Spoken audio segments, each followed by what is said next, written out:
Hola a todos, muy bienvenidos a Entrevistas del Multiverso. Mi nombre es Raimundo Sepúlveda, yo soy de profesión ingeniero y a mi lado está Jorge Reyes, ingeniero también. Y hoy día vamos a desarrollar un tema sumamente interesante, muy atractivo, muy bonito, que es la teoría de juegos y el ataque de Rusia a Ucrania. A modo de introducción, recordemos que este conflicto parte más o menos en febrero del 2022, eh, con una gran escalada militar, ¿cierto? Habiéndose iniciado con la ocupación de la península de Crimea el año 2014. Es una de las crisis donde ha habido movimiento de gente, de civiles, ¿cierto?, que han perdido sus hogares, considerada una de las crisis más grandes en el mundo actual. Se habla de 8 millones de ucranianos que han sido desplazados, y recordemos que hay amenazas por parte de Rusia, ¿cierto?, de la ex Unión Soviética, con el uso de armamento nuclear táctico. Así que de eso vamos a hablar hoy día. Espero que el tema les atraiga a todos los que nos están escuchando. Bueno, es importante mencionar que las armas nucleares tácticas corresponden a armas nucleares pequeñas. Es decir, hay una amenaza nuclear, lo cual es grave, pero la destrucción va a ser tal vez de un par de cientos de metros, lo cual no es tan grave. Pero el hecho de que sea una amenaza nuclear hace o genera miedo en el oponente y en muchos países aledaños a Ucrania. Entonces ahora vamos a hablar de qué significa teoría de juegos, ¿ya? Porque no estamos hablando de juegos como el ajedrez, como el Pac-Man, se refiere esto a otra cosa, ¿no es cierto? ¿Sí? Cuando tú hablas de teoría de juegos, ¿podrías contarnos un poquito cómo nace esto o cuáles serían las bases de la teoría de juegos? Ok, bueno, se refiere a un árbol de decisiones donde los participantes, que los podemos reducir a dos, ¿ya? Pueden tomar decisiones que generan pagos o genera ganancia, utilidad.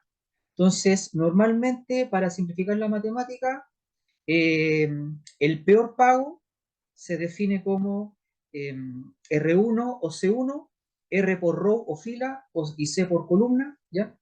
Ese sería el peor pago. El mejor pago es R4, C4, que podría ser ganar una guerra, ¿ya? Y después vienen los pagos intermedios, ¿ya?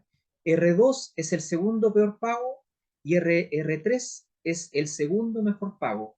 Y en base a esto los jugadores deciden qué van a hacer tratando de adivinar lo que va a ser el otro, ¿ya?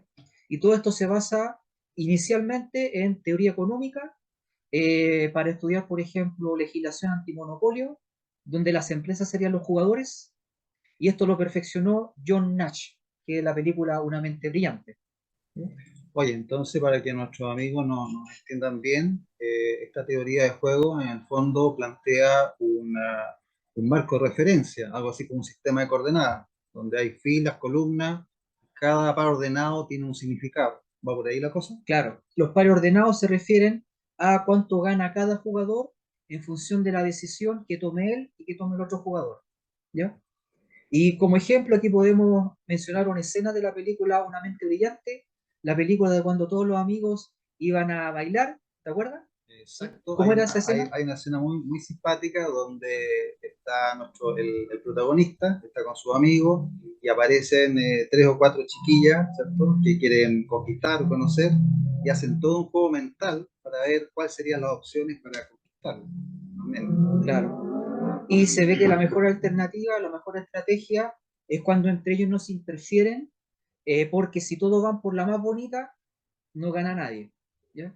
Entonces esa sería una especie de equilibrio de Nash, ¿ya? Una situación donde todos quedan satisfechos y si alguien decide cambiar, se puede provocar daño a sí mismo y daño a los demás.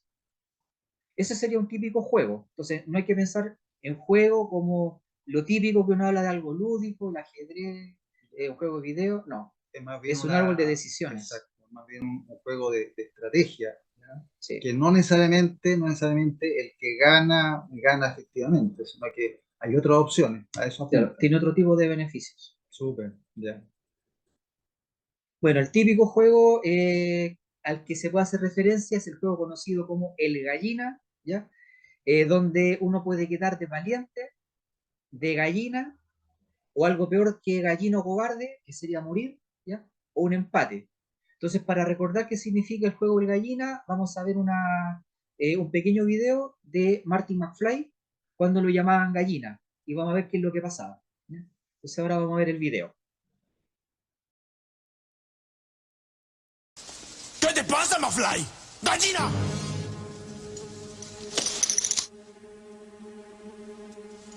¿Cómo me llamaste, Griff?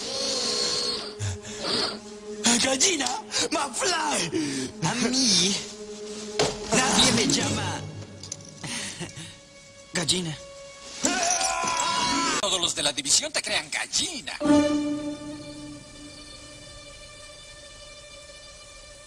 Nunca más me llames gallina, Needles, nunca más. De acuerdo. Pruébalo. ¿Qué te pasa? ¿A dónde vas? ¡Eres un gallina! ¡Eso es! ¡No eres más que una gallina!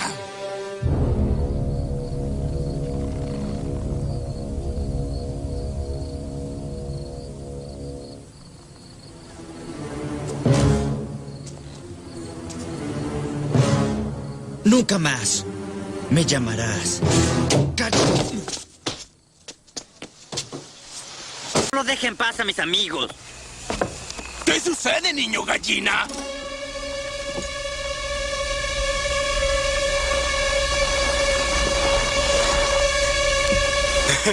Era lo que creía. ¡Eres una gallina!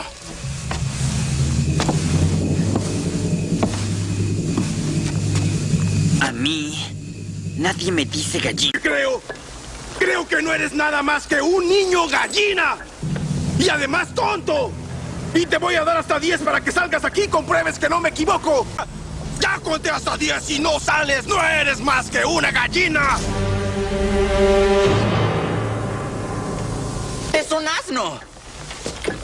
No me importa lo que diga Tannen. Próximo semáforo. No, gracias.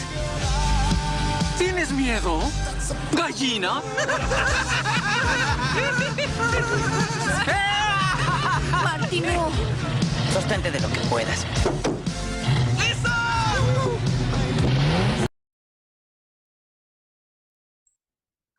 Bueno, ese fue el video, y en concreto uno lo puede imaginar, típica película del año 60, 70, de jóvenes medio rock and rolleros, que andan los dos en un automóvil, ¿ya? Y se amenazan con chocar, ¿ya?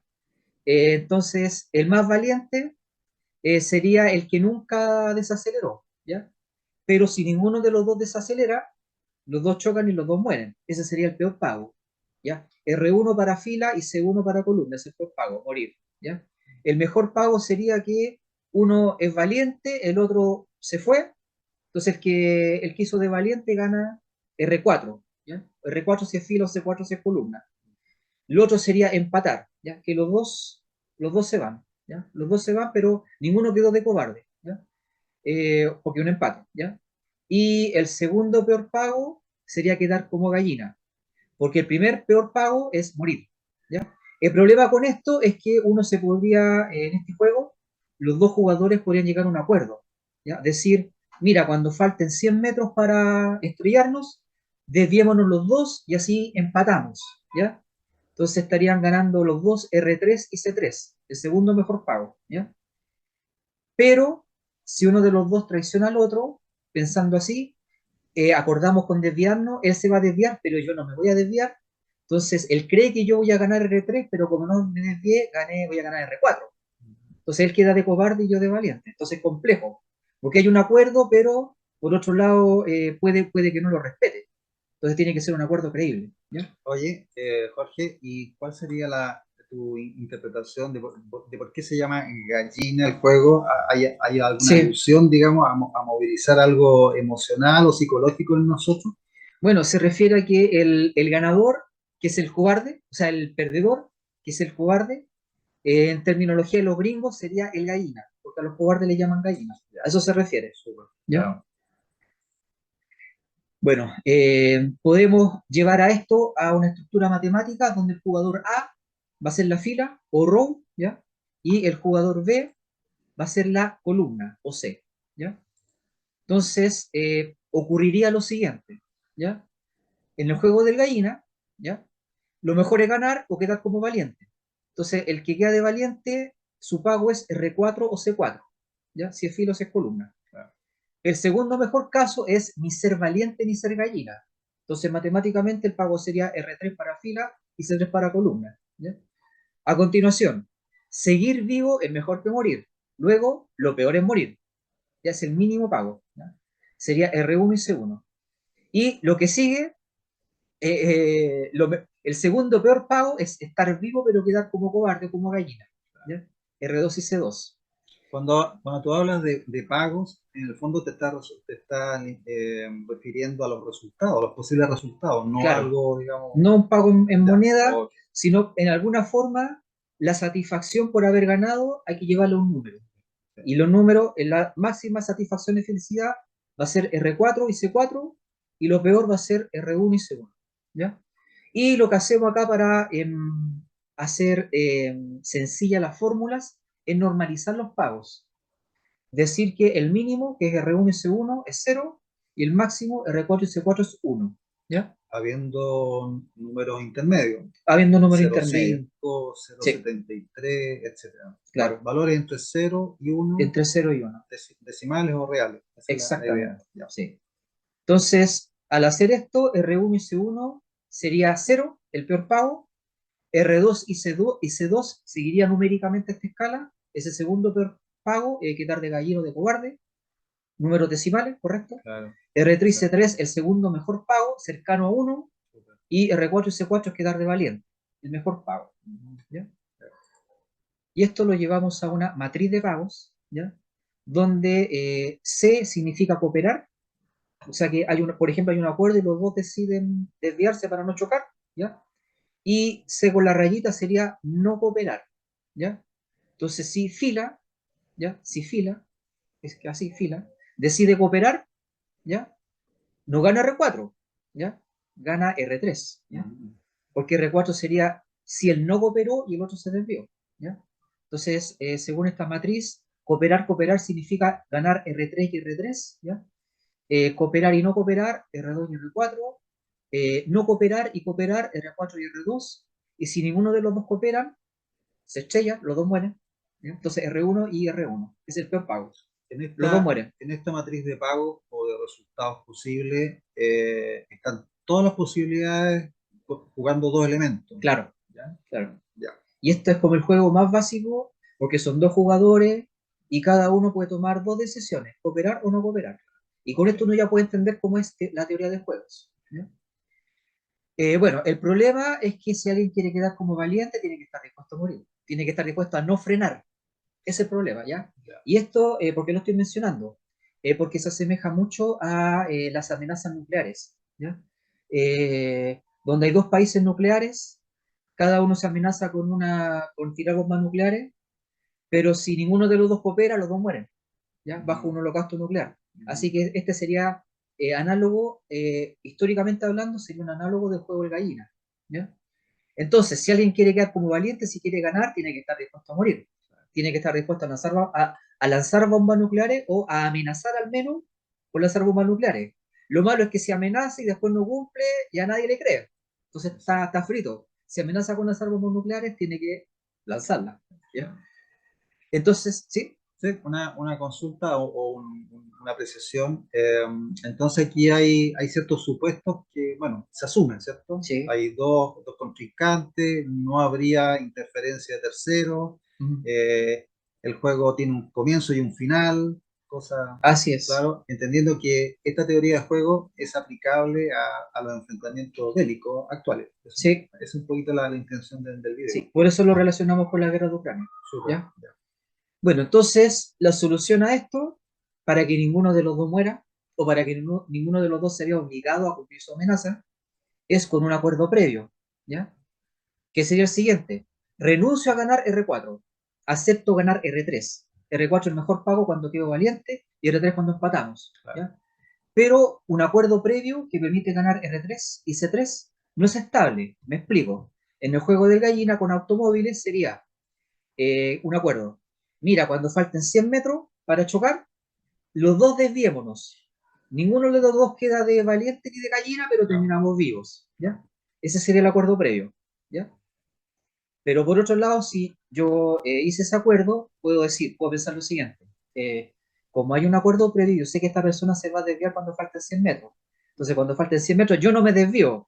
Él queda de gallina y yo quedo de valiente, ¿ya? Y de traidor. Claro. Entonces, estos acuerdos previos, lo malo es que no son estables. Me conviene traicionar. Me conviene hacer creer que quiero R3 para que el otro también quiera R3 y después no cumplir y así yo gano R4 y el R1. ¿Ya? O R3, o R2, o R2. R1 si muere, o R2 si queda de cobarde. ¿Ya? Entonces, ¿cómo funcionaría? ¿Cuál sería la modificación para el pacifismo? ¿Ya? Para que los dos nos desviemos o para que no lancemos bombas nucleares. ¿Ya? Sería el acuerdo previo, lo cual está bien, pero lo puedo traicionar. Entonces, para no traicionarlo, agrego una amenaza creíble. ¿Ya? Que en el caso de los autos sería lo siguiente: desviémonos cuando faltan 100 metros, pero si tú no te desvías, voy a ir con mi amigo a destruirte la casa, a matar a tu abuelita, a dispararle a todo, etc. Entonces tiene que ser acuerdo más amenaza. Y simétrico. ¿Ya? Entonces eso aseguraría que me daría más confianza en que el otro no va a violar el acuerdo. Si digo que en caso de violar el acuerdo, me voy a vengar. ¿Ya? Y eso es estable. Eso es lo interesante, eso es estable. Oye, ¿Ya? entonces, en estos juegos, o en esta teoría de juego, súper importante cómo uno juega con la verdad Sí. y con la mentira. Y con la apariencia de verdad. Y Claro. ya, Con la percepción del otro. Exacto. Ya, claro. Súper. Esto puede manipular, la percepción del otro puede manipular sus propias decisiones. Y lo ¿Ya? otro que estoy observando es que hay una cuota también como de presión constante sobre el oponente. Hay como Sí. una cuota de violencia no declarada, pero que se verbaliza, ¿cierto? Porque lo estoy amenazando. Con las amenazas. Sí. Ya, Sí. súper. Sí. Bueno, esto entonces asegura nuestro acuerdo, la amenaza. Y lo malo es que para que el acuerdo se cumpla, para que haya pacifismo, tengo que amenazar. ¿Ya? Pero tiene que ser una amenaza creíble, además. Porque si el otro dice, ya va a hacer tal cosa, no te creo, no va a hacer eso, entonces no funciona. ¿Ya? Entonces, ¿qué significa una amenaza creíble? Eso es complejo. Lo bueno es que los matemáticos han definido lo que es una amenaza creíble. ¿Ya? Y para que sea creíble significa que si la persona no cumplió con el acuerdo, para que sea creíble tengo que demostrar que es creíble. O sea, tengo que cumplir. ¿Ya? Se debe cumplir la amenaza. Y si es muy grave, capaz que me perjudica a mí también. ¿Ya? Entonces, una solución posible a esto es que la amenaza sea probabilística, ¿ya? O sea, amenazo con destruirte la casa, quemarte la casa, etcétera, pero primero tiro los dados. Ese es el acuerdo. ¿Sabes que voy a tirar los dados? Si sale de 1 a 3, no te ataco, pero si sale de 4, 5 y 6, te ataco. Eso es una amenaza probabilística, explicado en términos muy sencillos, ¿ya? Entonces, el contrincante entiende que hay una amenaza, pero que hay un 50% que la cumpla la otra persona. Igual asusta. ¿Ya? Entonces ahora vamos a ver una escena del Doctor Strange, porque podemos imaginar que el hecho de que el 50% de las veces se cumpla y el otro 50% no, o el porcentaje que sea, equivale a pensar que en algunos universos del multiverso cumplo la amenaza, ¿ya? Y en otros no la cumplo. Si fuera amenaza nuclear, puede ser, en algún universo destruyo a mi contrincante con bombas nucleares y me arriesgo a represalias y a mí también me destruyen y se acabó el planeta, ¿ya? Y en otro no cumplo mi amenaza, ¿ya? Entonces vamos a ver este video del Doctor Strange. Veamos al doctor entonces. Wow, luego me ayudas en mate. Disculpen, pero ¿es normal que su amigo haga eso? Strange, ¿todo bien?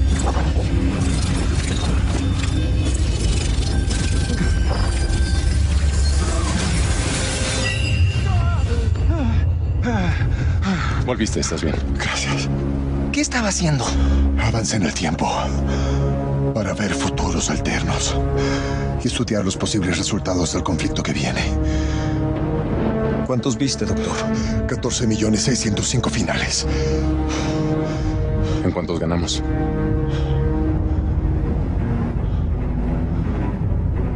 En uno. Bueno, entonces ese fue el video del Doctor Strange, donde se puede interpretar las amenazas probabilísticas como que en algunos universos del multiverso se cumple y en otros no se cumple. ¿Por qué esto disuade al otro jugador? Porque ninguno de los dos sabemos qué universo estamos. No sabemos si estamos en el universo donde cumplimos la amenaza o en el universo donde no lo cumplimos. Así que esto es otra forma de interpretar una amenaza probabilística. Y la adaptación de lo que acabo de decir se conoce como el juego de la disuasión, ¿ya? Donde las reglas son los siguientes, ¿ya? Es un juego que tiene dos fases. En la primera fase, los jugadores pueden escoger entre cooperar o no cooperar, ¿ya? Eso es un juego probabilístico. O sea, puedo cooperar si soy A con una probabilidad S y si soy B con una probabilidad T, ¿ya? Y la fase 2 es la siguiente. Si ambos escogieron igual, no hay fase 2. Si los dos deciden cooperar, tratado de paz y se acabó el juego. Si ambos deciden no cooperar, es guerra. También se acabó el juego. Porque es otro juego ya. Pasamos a otro juego. Pero si escogieron distintos, ahí viene lo interesante, de nuevo puede haber una respuesta probabilística, ¿ya? Si se escogió distinto, se puede escoger todavía en la fase 2, entre cooperar y no cooperar, donde ahora en la fase 2 cooperar tiene una probabilidad Q para A y no cooperar una probabilidad P para B, ¿ya? Lo que significa que fase 1, yo te hago creer, por ejemplo, que estoy cooperando, ¿ya? Tú también entonces vas a cooperar, pero te traiciono. No sé, invado cierta porción de tu país. Entonces, ¿qué harías tú en la fase 2? Podría decir, no, yo soy pacifista, no respondo, tratado de paz, negociación, o podría responder. Entonces, a eso se refiere, ¿ya? Y viceversa, porque esto es simétrico, ¿ya? ¿Cuál es la diferencia que tú quieres marcar, por ejemplo, entre el juego de la disociación y el juego de la gallina y los otros juegos? ¿Cuál es la sutileza de es que aquí son con probabilidades. Ya. Por ejemplo, si yo te traiciono, yo no sé si tú vas a seguir pacifista o si me vas a atacar. Entonces, tú juegas con mi percepción. Ya. Yo digo, a ver, lo voy a traicionar, pero la probabilidad de que él responda es P. Por ejemplo, 60%. Ya. ¿Me arriesgo si es 60%? Puede que me arriesgue igual, por ejemplo, si es 60 o 70. Porque si creo que tu ejército es chico, es como que me da lo mismo que responda. Sí. Y al revés, si es muy grande, puede ser que tú digas, la probabilidad de que responde es 10%, pero va a responder con todo. Entonces, no. ¿Ya? No. Entonces, esa es la diferencia, porque aquí es con el juego de la disuasión es con probabilidades. ¿Ya? Bueno, los pagos siguen siendo R1 y C1 igual a 0. Tenemos R2 que es el segundo peor pago, R3 el segundo mejor y R4 el mejor. R4 es 1. R4 significa que me quedo con tu territorio y gané. ¿Ya? Bueno, entonces, ¿por qué se llama disuasión? Sería disuasión cuando ocurre lo siguiente, un caso especial de este juego probabilístico. En la fase 1 todos cooperan o hacen creer que cooperan, ¿ya? O sea, en la fase 1 la probabilidad S y T, que son las probabilidades de cooperar, valen 1, ¿ya? O sea, mandamos diplomático y firman el acuerdo de paz, ¿sí? ¿Ya? En la fase 2 cuando se pone interesante, porque ahí se desenmascara. Ahí se ve si de verdad voy a cumplir lo que firmé o no, ¿ya? A todo esto, lo que estoy explicando es un paper del año 85 que apareció en una revista de economía o de sociología que se llama Disuasión Óptima, ¿ya? Y se le llama óptima porque estos investigadores, Steven Brams y Mark Kigu, descubrieron el valor numérico exacto para que la amenaza sea creíble, ¿ya? De modo que no, sea muy poco probable que la tenga que llevar a cabo, porque llevarla a cabo me puede dañar también, ¿ya? Supongo que ese valor tiene un 50% de probabilidad, ¿o no? No exactamente. No. Por ejemplo, si tu ejército es chico, pero la probabilidad de que responda es muy grande, es distinto a que si tu ejército es grande y la probabilidad de respuesta es chica. Okay. Ya. Entonces, depende de mi percepción, en otras palabras. Ya. Depende mucho de la propaganda que tú hagas y la propaganda que yo haga para que tú creas o no creas, me tengan miedo o no me tengan miedo. ¿Ya? Ya, la matriz de pago sería esta. Si los dos cooperamos, ganamos R3 y C3, no ganamos R4, ¿ya? Porque R4 es cuando me quedo con tu territorio y yo soy el valiente, tú quedaste gallina, ¿ya? Porque perdiste. Ganancia absoluta. Sí. Después tenemos no cooperar y no cooperar en la fase 2. Los dos vamos a guerra, los dos tenemos daño, sufrimiento, muere gente. Entonces, peor pago, R1 y C1, 0 y 0. Lo interesante es que ahora las diagonales, las diagonales que van así, ¿ya? Tienen unos valores que dependen de mi percepción y de la tuya. Eso es lo interesante.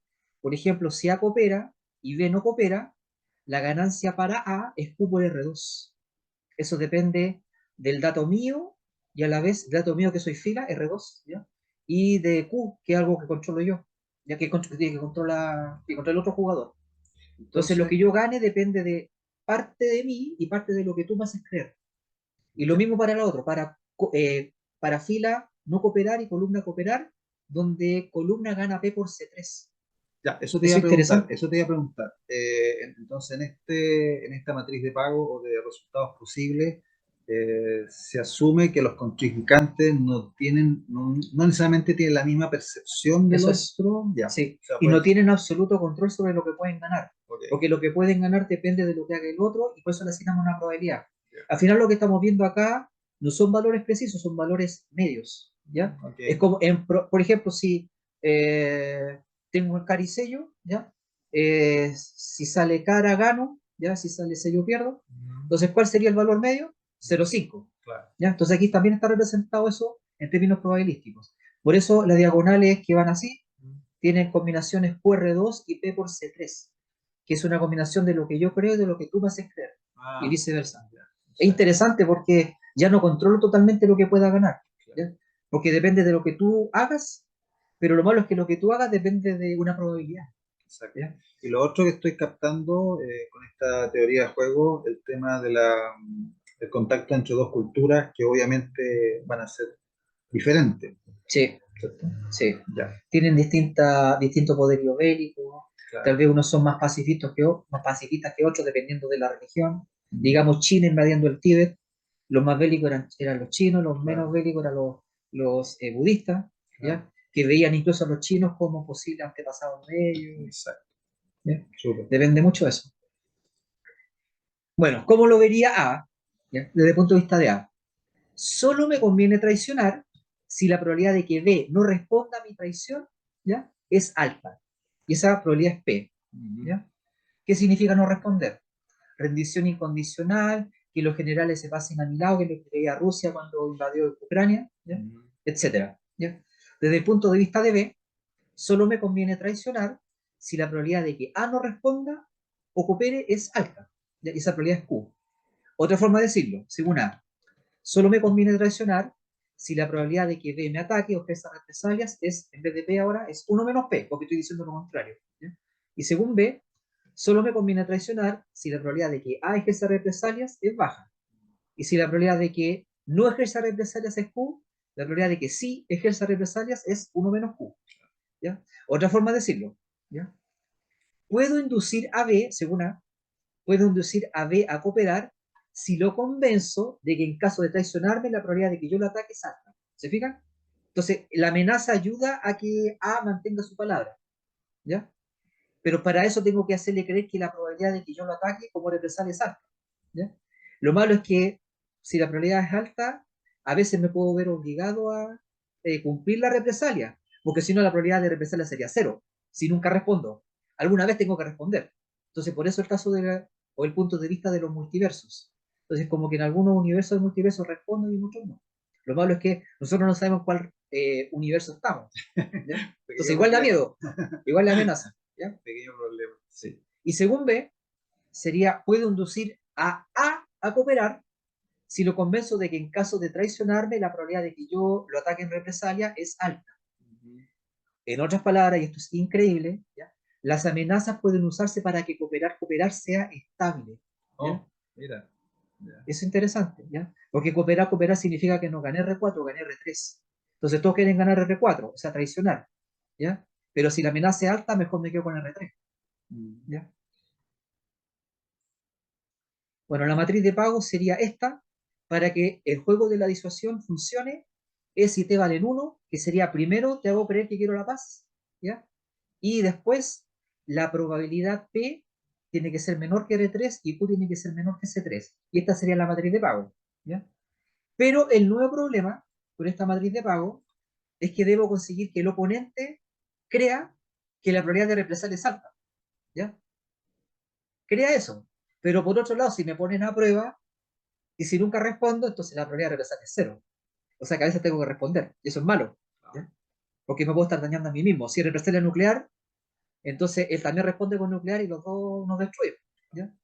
Bueno, en este momento, siglo XXI, la amenaza más creíble, o sea, más peligrosa, la que más miedo da, es la amenaza nuclear, ¿ya? Lo que implica que cuando alguien hace una amenaza nuclear, 1 - P máximo. Todo les da miedo, ¿ya? ¿Ya? Pero el problema es que si ambos jugadores se basan en amenazas nucleares, o sea que PQ es bajo, porque PQ era la probabilidad de cooperar, ¿ya? PQ es bajo, o sea, 1 - P y 1 - Q es alto, ¿ya? Entonces, están ambos obligados a vengarse con armas nucleares. ¿Por qué? Porque actualmente eso es inteligencia artificial. Entonces, por ejemplo, los dos contrincantes pueden tener submarinos con armas nucleares, que cuando vean que su respectivo país está siendo bombardeado con armas nucleares, automáticamente los submarinos responden y envían armas nucleares al otro. Y viceversa. Lo que implica que no necesito estar vivo para vengarme, ¿ya? Porque si no fuera así, sería este el pensamiento. Lo ataco y él no va a responder, porque después de atacarlo va a estar muerto, no me va a atacar. Pero ahora ya no puede ser así. Ahora hay respuesta automática, con inteligencia artificial, ¿ya? Y dado que la realidad de las cosas es así ahora, con inteligencia artificial, significa que el resultado sería, como en el juego de gallina, que los dos chocan, ¿ya? Entonces nos conviene cooperar. Y todo lo que ya dije, ¿ya? Que te puedo traicionar, tú puedes tirar de cobarde o no, etcétera, ¿ya? Pero así como están las cosas, significa que si ninguno de los dos coopera, entonces los dos mueren. Y eso se llama MAD, que es locura, pero también significa destrucción mutua asegurada, ¿ya? Lo que implica que si queremos hacer un acuerdo pacifista, tenemos que estar dispuestos a destruir la Tierra, ¿ya? O al menos hacer creer que estamos dispuestos a destruirla. Porque si nuestra amenaza no es creíble, entonces el contrincante nos va a lanzar armas nucleares y eventualmente podría no haber respuesta. Entonces tiene que ser creíble. Pero ¿cuándo es creíble? Cuando cumplo. Cuando cumplo lo que dije. Pero cumplir lo que dije sería que los dos cumplen. Y si los dos cumplen, los dos mueren. Destrucción, aniquilación nuclear asegurada. Oye, un pequeño comentario destacando algo que me parece importante. Entonces, en esta teoría de juego que estamos tratando digamos, de analizar en este video, la inteligencia artificial como que desordenaría el juego. Sí, sí. Ya, Lo grabó. ya. ¿Ya? O sea, Lo grabó. lo hace todavía más impredecible, Sí, porque no deberíamos estar nosotros necesariamente presentes como para que se tomen decisiones dramáticas o graves, ¿cierto? claro. Porque sin inteligencia artificial sería el que dispara primero gana. Claro, ¿Sí? Pero con inteligencia artificial no es así. cambia todo. Porque si el otro muere da lo mismo, igual se venga. Ya. Con inteligencia artificial. ¿Ya? Bueno, entonces el problema es que no queremos que haya destrucción mutua asegurada. Entonces, ¿qué podemos hacer? ¿Ya? Entonces, en este paper, Disociación Óptima, se descubrió algo increíble. ¿Ya? Se descubrió que no es necesario que destruyamos la Tierra y que los dos jugadores mueran. ¿Ya? Basta con una amenaza firme, que tiene dos ingredientes. Primero, la probabilidad de represalia tiene que ser percibida como alta. Eso da miedo. ¿Ya? Ah, ok. Pero no tan alta como para no hacerla creíble. Porque si digo que voy a usar mi sistema de inteligencia artificial para destruirte, ya no es creíble, porque significa que se acabó la Tierra. ¿Ya? Entonces nadie quiere eso. ¿Ya? Entonces, ¿cuál será el umbral para que se mantenga el tratado de paz? ¿Ya? Pero sin verme obligado o tener una probabilidad súper bajísima para no cumplir mi amenaza, para darle una oportunidad a la Tierra. ¿Ya? Y estos tipos en el año 85 descubrieron que A debe conseguir que la probabilidad Q, que la probabilidad de B, se iguala, como podemos leer, C3 menos C2 por R3 partido por 1 menos C2 R2. Y eso es un valor que en parte lo controla A. ¿Ya? Es un valor de B que en parte lo controla A. ¿Ya? Y en cambio B tiene que conseguir que P de B, ¿ya? Sea R3 menos R3 por C3 partido por 1 menos C2 R2. ¿Ya? Y eso hace que cooperar sea estable. Es una amenaza creíble que asusta, pero no tanto porque se asustara mucho ya no es creíble. Es justo. ¿Ya? Así que es súper útil que este valor lo usen los negociadores, ¿ya? Lo que implica manejar las percepciones del otro. ¿Ya? Y así conseguimos que cooperar sea estable. ¿Ya? Es increíble esta solución. ¿Ya? matemática ayudando a negociaciones, a la historia y a la supervivencia de la humanidad. Oye, y ya que llevamos un buen rato hablando de la teoría de juegos, y a tu juicio, Jorge, la dinámica de la guerra de Rusia y Ucrania, eh, ¿se ajusta a este escenario o hay algunas variantes que tú sospechas que son externas, no sé? Bueno, Rusia semanalmente amenaza con bombas nucleares tácticas, ¿ya?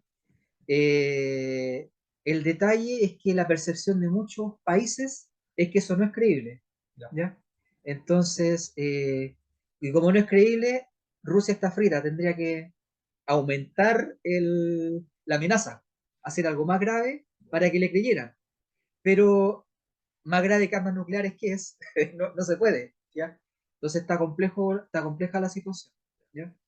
Eh, a veces cuando la situación es estable, y esto es lo malo de la situación estable cuando son guerras, porque cuando es cooperar, cooperar es bueno, ¿ya? Pero cuando es guerra significa que la guerra se prolonga, se desgasta, hasta que todos pierdan mucho dinero, y ahora la amenaza ya no es bélica, sino es te hago perder dinero. ¿A cuánto aguanta cada uno? Es otro tipo de amenaza. Desangrarse económicamente. ¿Ya? Bueno, y una aplicación de esto también puede ser relacionada con el tema nuclear, ¿ya? Que podríamos preguntarnos cuál es la probabilidad de que la humanidad termine en un holocausto nuclear, o sea, una destrucción mutua asegurada, ¿ya? Aquí lo importante no es el número, sino más bien el razonamiento que nos lleva al número, porque entendiendo el razonamiento podemos ver de qué depende el resultado.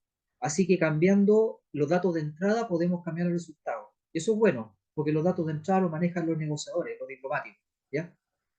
Entonces, como dato necesitamos la probabilidad anual de que ocurra una guerra nuclear. No sabemos el valor, imaginemos que es 1%, ¿ya? P minúsculo igual 1%. Teniendo ese dato, nos podemos responder la siguiente pregunta. ¿Cuál es la probabilidad de que en el año número 3 ocurra una guerra nuclear? Entonces sería la probabilidad de que el año 1 no ocurra, es 1 menos P, por la probabilidad de que el año 2 no ocurra, es 1 menos P, por la probabilidad de que el año 3 sí ocurra, eso es P. Sería 1 menos P por 1 menos P por P. ¿Y cuánto da? ¿Qué números? 0.98%. 0.98%, ¿ya? El 1% bajó, pasó a 0.98%, ¿ya? Entonces, viendo la expresión de la fórmula, podemos entender que si nos preguntara por la probabilidad de que la guerra nuclear ocurre en el año N, la fórmula sería 1 menos P a la N menos 1 multiplicado por P. Claro, ¿ya? Y en función de esto podemos ver cuándo este número es grave. ¿Se te ocurre cuándo podría considerarse grave que este número? La probabilidad, dices tú. Cuando P mayúscula sea grave. Yo sigo pensando en el más del 50% o Claro. 50%. Esa es la condición matemática. Teniendo la expresión matemática nos preguntamos, ¿cuándo es mayor que 50%? Claro. Si es menor, uno está relativamente seguro, pero si es mayor ya es para preocuparse. ¿Sí? Entonces la ecuación sería, ¿cuándo 1 menos P elevado a N menos 1 por P es mayor que 0,5? Y cuando nos despeja esto da, ¿cuánto da? 69 años. 69 años, ¿ya? Entonces la pregunta es, ¿69 años a partir de qué? Y la respuesta es a partir del momento en que tenemos dos jugadores. Para que haya guerra nuclear se necesitan dos jugadores, ¿ya? Entonces el primer jugador fue Estados Unidos en el año 45 con la prueba Trinity, 17 de julio del 45, y el segundo participante fue la Unión Soviética con la prueba RDS-1 en agosto del 1949. O sea, en 1949 comenzamos a tener dos jugadores. Entonces desde ahí deberíamos empezar a contar, ¿ya? Entonces si a 1949 le sumamos 69, ¿cuánto da? 2018. 2018. Ese sería el año a partir del cual aproximadamente, sin saber exactamente cuánto vale P minúscula, ¿ya? Cuando superamos la probabilidad de 50%, ¿ya? Lo bueno es que esta probabilidad se retrasó debido a la caída del muro de Berlín, ¿ya? Porque esto suavizó las relaciones, claro, o el poderío bélico de Oriente, importante de pacificación o de acuerdos. Claro, que fue en el año 89, y el otro fue la desintegración de la Unión Soviética en el año 91, ¿ya? Eso bajó la probabilidad, ¿ya? Así que 2018 se alargó un poco, pero no tanto, ¿ya?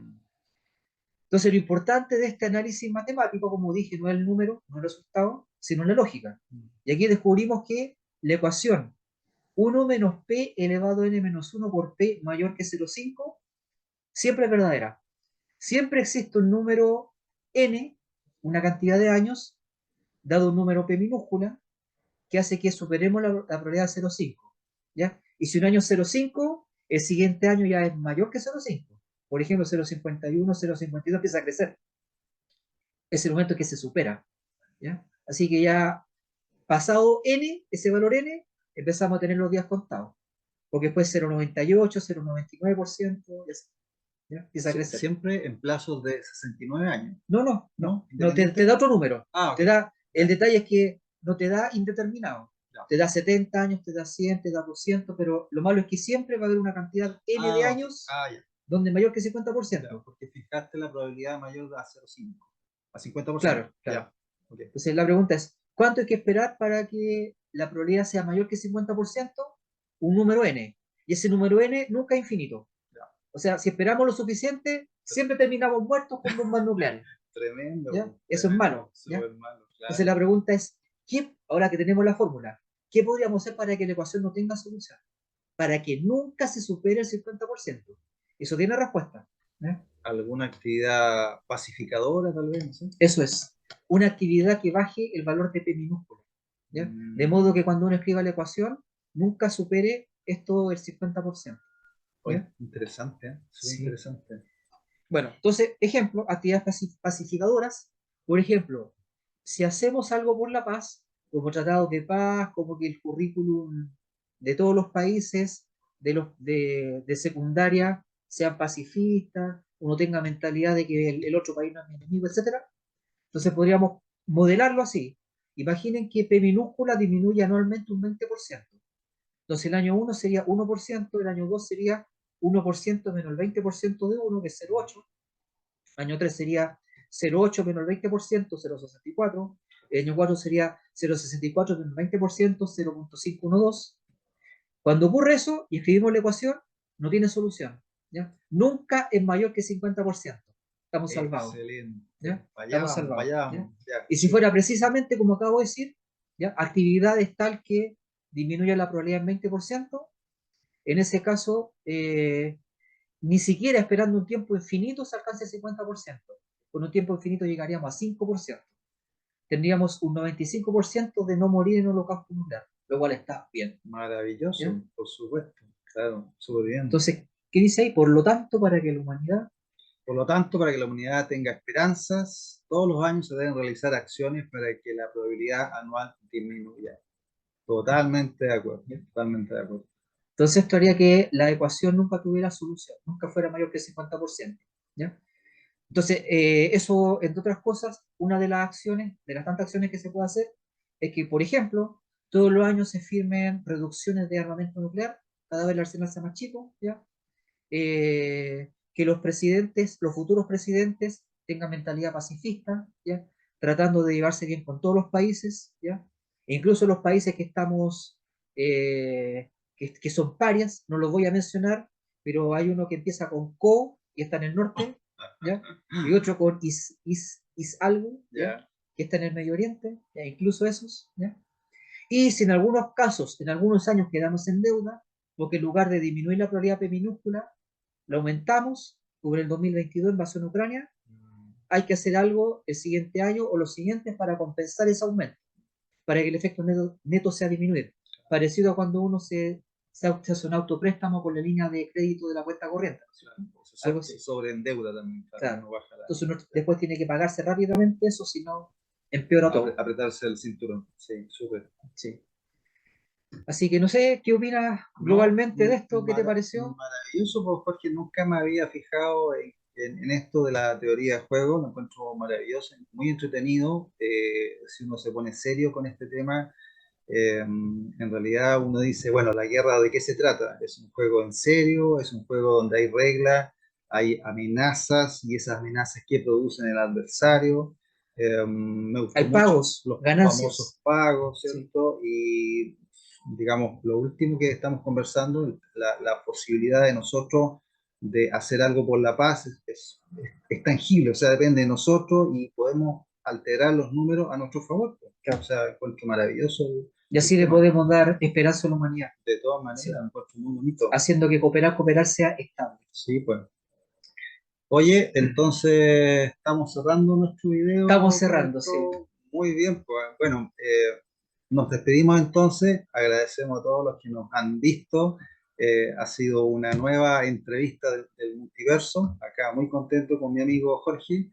Y los esperamos para otra sesión, a otro video en el futuro con otro tema maravilloso como este que hemos conversado hoy día, la teoría de juegos y cómo se aplica a la realidad bélica en nuestro mundo actual. Muchas gracias por vernos y escucharnos. Entonces, nos despedimos, un gran abrazo, que estén bien.